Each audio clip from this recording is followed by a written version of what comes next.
pessoal, tudo bem com vocês? Eu sou a professora Rafaela Sionek, aqui do Aprova Concursos, e vou trabalhar com vocês a matéria de Direito do Trabalho para o nosso concurso do TRT da 5ª Região, lá da Bahia, região quente, gostosa. Esse é o nosso curso intensivo para o concurso, para os cargos de técnico judiciário na área administrativa e analista judiciário na área judiciária. Ao longo das nossas aulas, eu vou destacar quais são os pontos mais importantes que vocês têm que saber para analista, para quem vai prestar os concursos para analista, para quem vai prestar o curso para técnico. Então, fiquem tranquilos que ao longo das aulas eu vou destacar, pessoal, isso aqui cai muito para técnico, isso aqui cai muito para analista. Então, não se preocupe em relação a isso. Como eu mencionei para vocês, o nosso curso é um curso intensivo. Então, assim, não tem como a gente tratar de todo o conteúdo de forma completa, de forma, digamos que aprofundada. Nós vamos fazer uma revisão dos tópicos mais cobrados na nossa prova pela nossa banca, que é a Fundação Carlos Chagas. Então, muita atenção para nossas aulas e especialmente a nossa banca, a FCC. Qual é o estilo da FCC? A FCC, como nós sabemos, ela cobra a letra de lei, ou seja, é o texto da lei. E ela é muito maliciosa, muito maldosa na forma de cobrar as questões, principalmente em direito do trabalho, porque ela muda uma palavra, muda uma expressão, e isso às vezes faz com que o candidato acabe errando a questão, não por falta de conhecimento, mas por pegadinha. Então, eu vou trazer essas pegadinhas para vocês em salas de aula. Então, fiquem tranquilos, fiquem calmos, recebam o direito do trabalho, deixe o direito do trabalho entrar, fiquem tranquilos agora nessa hora, que vocês precisam pegar amor para essa matéria e com certeza para gabaritar direito do trabalho para o nosso concurso do TRT da 5ª Região. Outro ponto, pessoal, eu vou começar a aula, digamos que pela cereja do bolo do direito do trabalho. Rafaela, o que é a cereja do bolo do direito do trabalho? Pelos tópicos que mais são cobrados em prova pela FCC. Então, nós vamos começar, digamos que praticamente na metade do edital e assim vamos voltando e vamos tratar sobre todos os tópicos do edital. Então, na nossa aula de hoje, para começar, um dos tópicos que é mais cobrado em prova, reiteradamente, usualmente, não tem uma prova para concurso do Tribunal Regional do Trabalho, seja para o cargo de técnico, seja para o cargo de analista, que não caia o tema de salário e remuneração. Então vamos agora iniciar nossa aula de hoje com uma energia para você começar bem o dia ou para você que já está indo, que está terminando o dia, para você finalizar o dia bem. Vamos lá então começar com salário e remuneração. Pessoal, então anotem aí, vamos falar sobre salário e remuneração. Todo mundo, a maioria dos meus alunos me perguntam, Rafaela, salário e remuneração é tudo igual, é diferente? O que acontece? Pessoal, muitos entendem que salário é a parte fixa, enquanto a remuneração seria a parte variável do salário do empregado. Ah, então, Rafaela, salário é a parte fixa e remuneração é a parte variável? Não, pessoal, não é assim. Essa conceituação de salário e remuneração está equivocada, não funciona assim. Salário, o que é o salário? Salário é tudo que você recebe pelo serviço prestado, ou seja, é a contraprestação pelos serviços prestados. Então, tudo que você recebe pecuniariamente ou em outras formas, como vestuário, alguma coisa, dada em razão pelo trabalho prestado, é salário. E remuneração, o que é? Remuneração também é salário. Então, para a maioria dos empregados, para a maioria dos trabalhadores brasileiros, o seu salário seria igual à sua remuneração. Daí você vai me perguntar, Rafaela, mas eu trabalho em uma determinada empresa que eles me pagam a parcela X. E a parcela X, segundo eles, não tem natureza salarial. Pessoal, tem. Se a parcela salarial é paga pelo salário prestado, ela tem natureza salarial sim e vai integrar o seu salário. Tanto é verdade que o parágrafo 1º do artigo 457 traz as parcelas pagas que correspondem a salário, que independente do nome, será salário. Então vamos aqui na tela, acompanhem comigo o parágrafo 1º do artigo 457. Vamos ler para ficar bem claro para vocês, vem cá comigo. integram o salário não só a importância fixa estipulada, como também as comissões, percentagens, gratificações ajustadas e diárias para viagens e abonos pagos pelo empregador. Então, pessoal, vocês podem observar que tudo que vocês recebem é salário. Então, nós temos que nossa remuneração é igual a salário para a maioria dos trabalhadores. Opa, mas se a Rafaela falou que é para a maioria dos trabalhadores a remuneração é igual ao salário, tem uma parcela desses empregados que receberão remuneração diferente do salário. Quem são eles? Pessoal, é quem recebe gorjeta. Quem recebe gorjeta tem a sua remuneração diferente do salário. Por que isso? O que são as gorjetas? As gorjetas é uma importância dada espontaneamente por terceiros ou cobrada pelo empregador de terceiros, sendo destinadas à divisão entre os empregados. Isso é definição de gorjetas. Então, a gorjeta é a importância oferecida pelos terceiros de forma espontânea ou cobrada pelo empregador de terceiros, desde que seja destinada aos empregados. Essa é a gorjeta. A gorjeta nós vimos usualmente aonde ocorrer a gorjeta? Pelos garçons. Quando a gente vai a um restaurante e a gente paga os 10% que está ali na nota, esses 10% é a gorjeta. Então acompanhe aqui no quadro comigo. Para quem recebe gorjetas, a remuneração então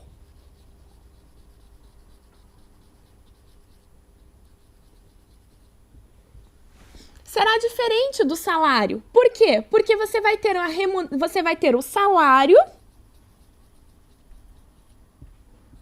mais o que, pessoal? Mais as gorjetas.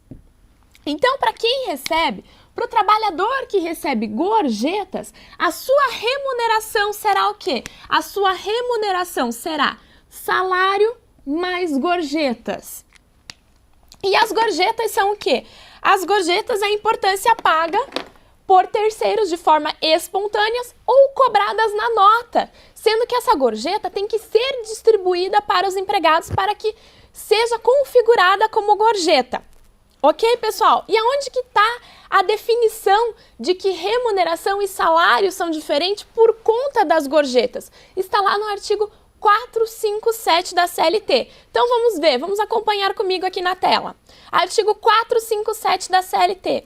Compreende-se na remuneração do empregado, para todos os efeitos legais, além do salário devido e pago diretamente pelo empregador, como contraprestação dos serviços, as gorjetas que receber. Então, a remuneração será diferente do salário quando o empregado receber gorjeta. O resto, a remuneração é igual ao salário, ok, pessoal? Por quê? Porque tem natureza salarial. Se a verba é oferecida pelo trabalho prestado, tem natureza salarial. E falando ainda das gorjetas, que é aquela importância paga por terceiros espontaneamente ou cobradas na notas e destinadas aos empregados. Atenção a isso, porque a FCC cobra demais, tanto na prova de analista como na prova de técnico, essa definição das gorjetas. Por isso que eu tô aqui sendo chata, ressaltando com vocês a definição. E falando em gorjetas, nós temos que ter em mente a súmula 354 do TST.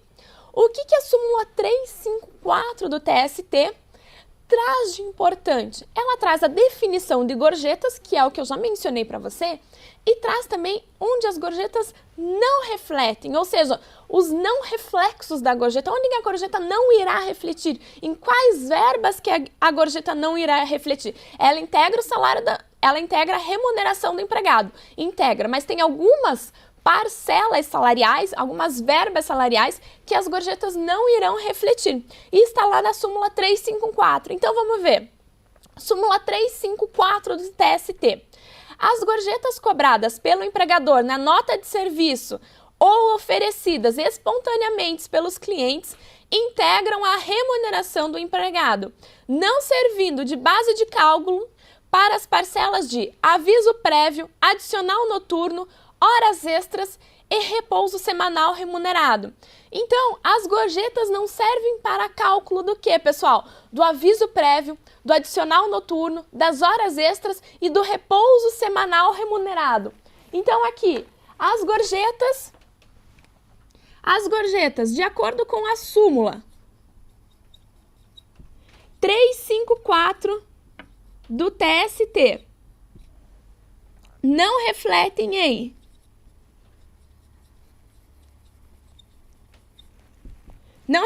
quais verbas, pessoal?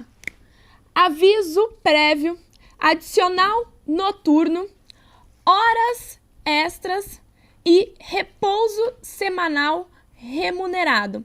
Essas são as verbas que vocês têm que levar na hora da prova na cabeça de vocês, porque é isso que a FCC vai cobrar de vocês. Quais são as parcelas em que as gorjetas não refletem? Então, repitam mais uma vez comigo. Vamos lá, pessoal! Aviso prévio, horas extras, adicional noturno e repouso semanal remunerado.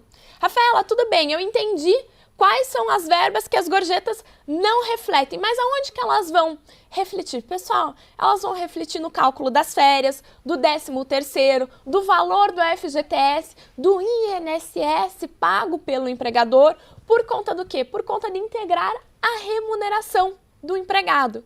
Então, o que vocês têm que levar para a prova? Em regra, remuneração é igual ao salário, só não vai ser igual ao salário para quem? Para quem recebe gorjetas. E atenção, então, para a súmula 354 do TST, que fala a respeito das gorjetas. Rafaela, tudo bem, a gente recebe salário e quando vai se dar o pagamento do salário? Qual é o prazo para o pagamento do salário? O prazo para que o empregador efetue o pagamento do salário é até o 5º dia útil subsequente ao mês vencido. Então, nós estamos no mês de setembro.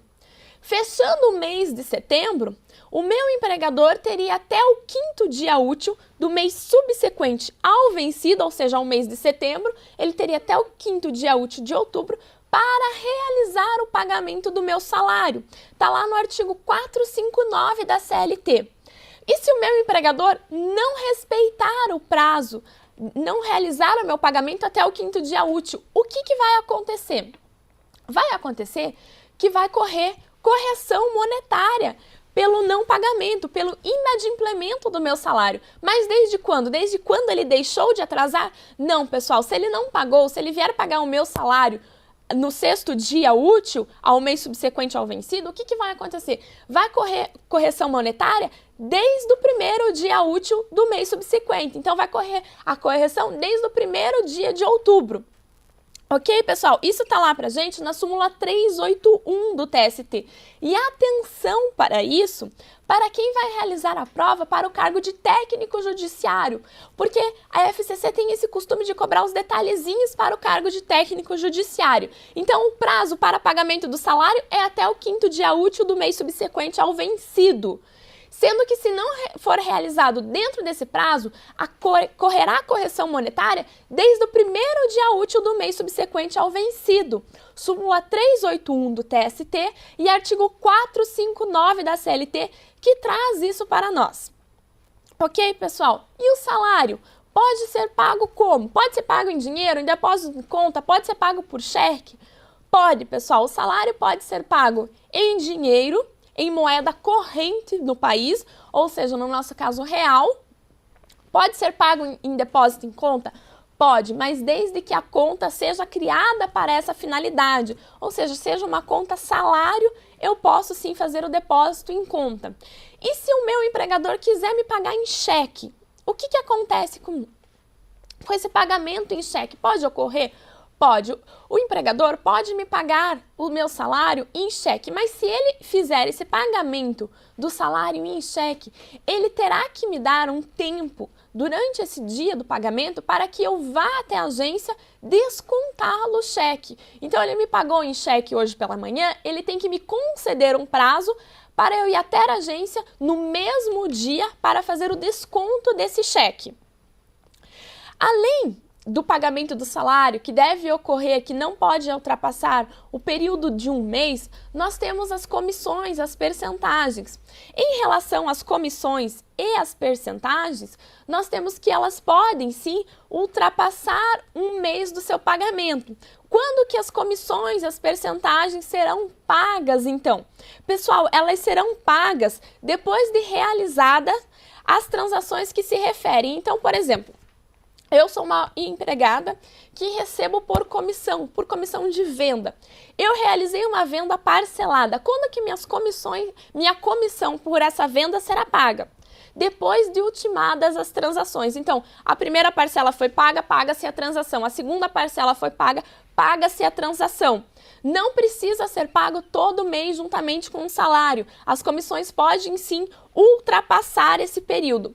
E atenção para o artigo 466 da CLT, que traz as regrinhas a respeito das comissões, principalmente ao parágrafo 3º, que fala que a cessação da relação de trabalho, a relação de emprego, não prejudica o recebimento das comissões.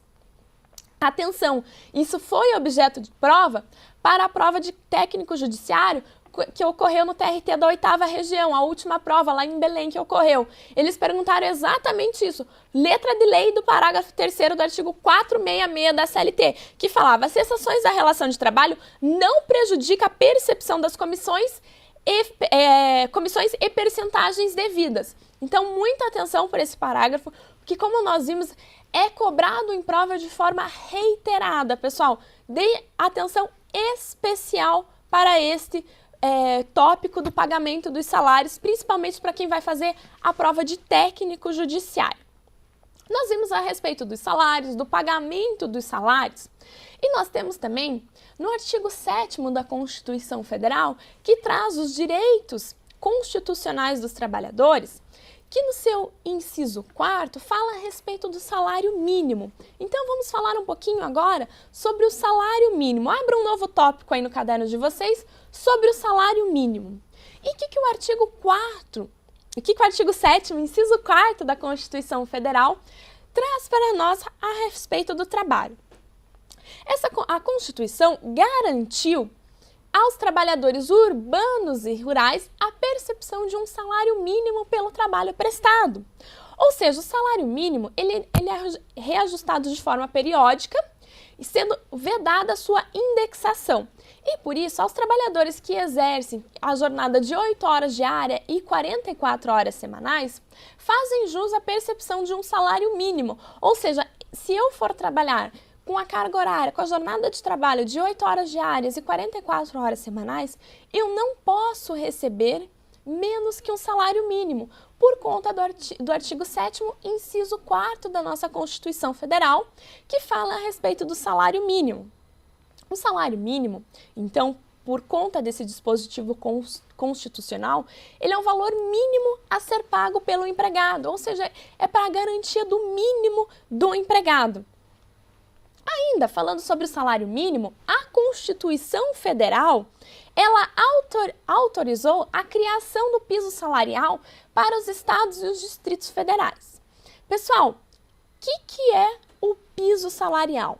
O piso salarial é a possibilidade dos estados e o Distrito Federal de criarem um piso para determinadas categorias de emprego, quando não existir piso determinado em lei federal ou negociação coletiva, os estados podem criar o seu piso salarial. Então, por exemplo, aqui no Paraná, nós temos o piso das empregadas domésticas, que está em R$ 900.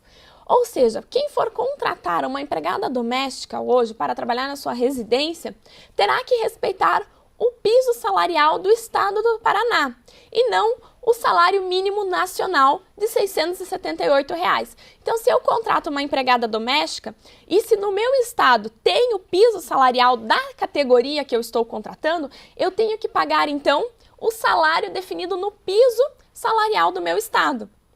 e não mais o salário mínimo nacional. O piso salarial do Estado prevalece sobre o salário mínimo nacional. Então, lembre desse exemplo da empregada doméstica. Se eu for contratar uma empregada doméstica e aqui no Paraná tem o piso salarial da categoria delas, que hoje está em R$ 900, eu tenho que pagar no mínimo R$ 900 pelo trabalho dela por conta do piso salarial. Foi a Constituição que autorizou essa criação do piso salarial pelos estados e pelos distritos federais e o Distrito Federal que podem criar o piso salarial. E ainda, falando sobre o salário mínimo, já caiu em prova, principalmente de analista, a FCC cobrou quais são as finalidades do salário mínimo. Ou seja, o salário mínimo é pago para atender diversas finalidades. E quais são essas finalidades para qual o salário mínimo é pago? O salário mínimo é pago para atender a finalidade de alimentação, lazer, vestuário, previdência, higiene, saúde e alimentação. Então, o salário, ele é pago, pessoal, repitam comigo, para atender a saúde, alimentação, lazer, vestuário, higiene, previdência, lazer, transporte. Ok, pessoal? Atenção para essas finalidades do salário mínimo. E além disso, o salário mínimo possui uma série de garantias do salário. O que são essas garantias? São as proteções do salário, são facetas de proteção do salário do empregado. Ou seja, essas garantias visam proteger o salário contra abusos cometidos pelo próprio empregador, abusos cometidos contra os credores do empregador, contra os credores do próprio empregado. Então, nós temos 3 formas de proteção do salário. E quais são elas? Então, a primeira é em face de abusos cometidos pelo empregador. A segunda, em face dos credores do empregador e em face dos credores do próprio empregado. Então, falando a respeito da primeira garantia do salário, que é em face dos abusos cometidos pelo empregador. Nesse tópico, em face contra os abusos cometidos pelo empregador, nós vemos a proteção do salário refletindo em 2 princípios aqui que nós vamos estudar, que é o princípio da irredutibilidade salarial e o princípio da intangibilidade salarial. E o que o princípio da irredutibilidade salarial traz para nós?